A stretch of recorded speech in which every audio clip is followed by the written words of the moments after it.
All right, we're going to talk today about planting garlic. So the first step is to take your head of garlic here and to break it into cloves.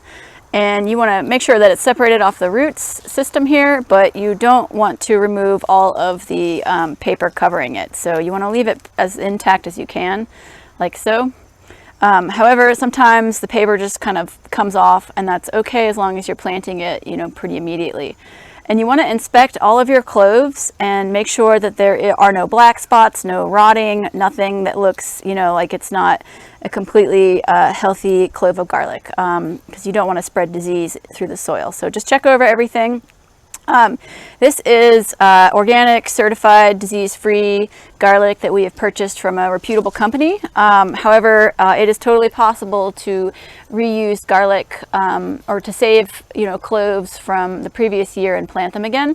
However, you will want to soak them overnight in a baking soda and water mixture, so probably about a teaspoon of baking soda per gallon of water. You want to soak that overnight, and then before you plant, you want to dip it in some rubbing alcohol for just a minute or two.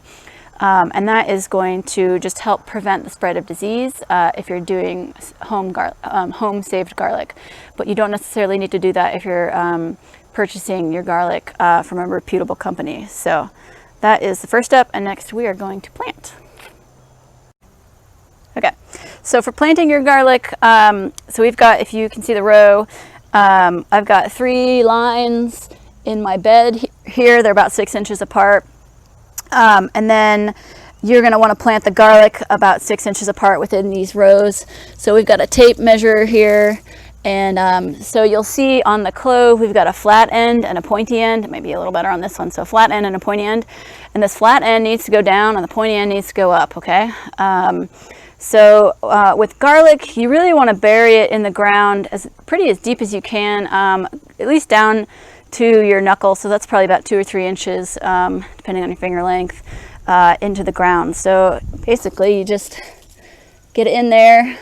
You can use a trowel if your soil's not loose. I had potatoes in here, so it's pretty loose right now.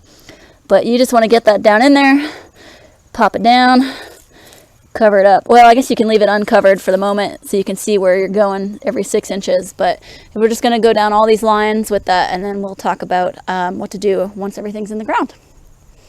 All right, we've got our garlic in the ground. We planted about a pound, and that made about 15 feet of bed and 3 rows, so that was pretty good. So you just tamp it down once it's in the ground, and then you want to put about 1 inch of compost over it. And then, tamp that down, make your nice flat bed, and then your final step will be to put about 4 to 6 inches of straw over it, which we're not going to show in this video, but the straw will help keep the ground moist and help keep the ground at an even temperature. So as we go through the winter, the garlic doesn't mind freezing temperatures, but if we get a really hard frost, sometimes the ground can heave, and that will separate the garlic from its roots. So we want to keep mulch over it to help keep the temperature of the ground more even, so that it doesn't frost heave. But other than that, once you've planted, you get your mulch down. It basically just sits here until spring. You'll want to uncover it a little bit from the mulch to help it warm up in the spring, and keep it well weeded and well watered, and then you harvest in July. And we'll talk a little bit more about that next year. So happy garlic planting.